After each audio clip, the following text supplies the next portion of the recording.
Bonjour à tous, je vous souhaite un joyeux Noël et bienvenue dans cet épisode de l'Eco Weekend. Peut-être aurez-vous signé un accord sur le coin de la table du réveillon, car nous sortons de la semaine des deals. Les marchés sont pourtant restés en mode mineur, inquiets de cette nouvelle souche de coronavirus, alors que les accords étaient tous les deux très attendus. Pour se prémunir de cette nouvelle souche de Covid, les dirigeants hollandais, belges puis français ont décidé de fermer leurs frontières avec la Grande-Bretagne, donnant des images de chaos du côté britannique avec des files interminables de camions massés à Douvres. La bonne nouvelle du début de semaine, l'accord des autorités européennes pour utiliser le vaccin Covid de Pfizer, n'a donc pas vraiment fait sensation. Les actions européennes corrigeaient de plus de 2,5% ce lundi. Mercredi matin, à condition de disposer d'un test Covid négatif, les chauffeurs ont pu reprendre leur chemin. La congestion du trafic ne sera résorbée que ce week-end. Le premier accord, survenu lundi, concerne le plan de relance américain validé par le Congrès. Ce plan de 892 milliards de dollars prévoit une allocation de chômage Covid de 600 dollars par Américain.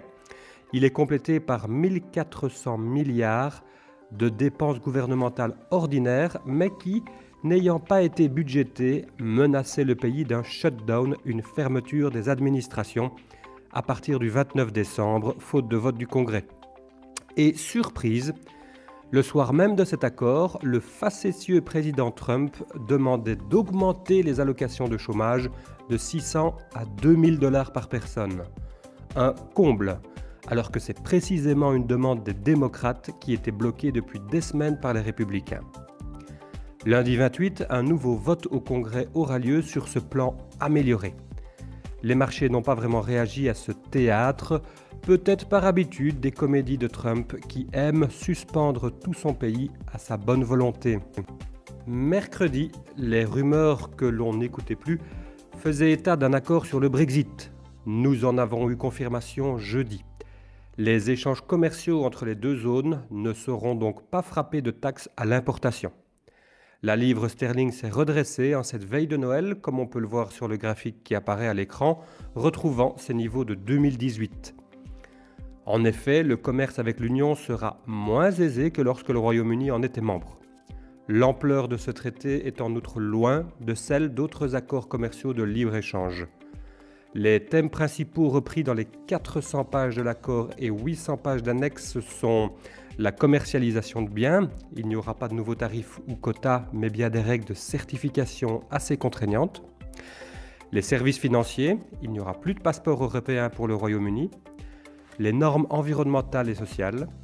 Le règlement des conflits, qui n'incombera finalement pas aux tribunaux européens. Les droits de pêche, les douanes, les produits aéronautiques, les flux de données pour permettre à la fois le commerce en ligne ainsi qu'une bonne protection des données. L'énergie, l'approvisionnement sera maintenu puisque l'Angleterre importe 8% de son électricité, mais sans avoir accès au marché interne européen. Les qualifications professionnelles, il n'y aura plus de reconnaissance de diplôme entre les zones ou d'autorisation comme pour les médecins et infirmières. Les accès au territoire pour des séjours professionnels qui sont facilités. La transparence de la fiscalité, afin d'éviter un dumping fiscal entre les zones.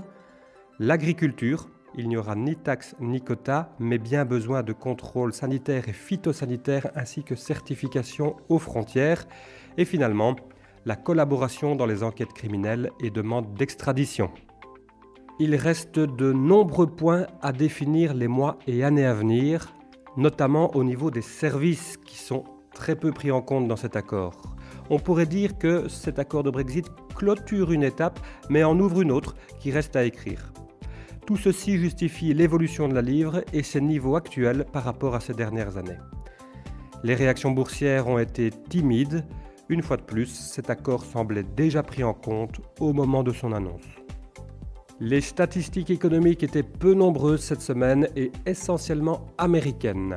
Elles n'ont en tout cas pas imprimé de tendance particulière au niveau des marchés d'actions ou obligataires. La semaine prochaine devrait essentiellement être dirigée par le vote et la ratification du plan de relance américain lundi. Les spéculations sur l'élection spéciale de 2 sénateurs en Géorgie le 5 janvier, avec un enjeu de taille, le basculement de majorité au Sénat, ce qui serait une énorme surprise, devraient rapidement gagner l'actualité. Si vous avez apprécié ce podcast, n'hésitez pas à vous abonner à la chaîne Nagelmakers et à laisser vos commentaires, nous y répondrons toujours. Je vous souhaite déjà un excellent réveillon de Nouvel An et vous donne rendez-vous en 2021 pour d'autres éco-weekends.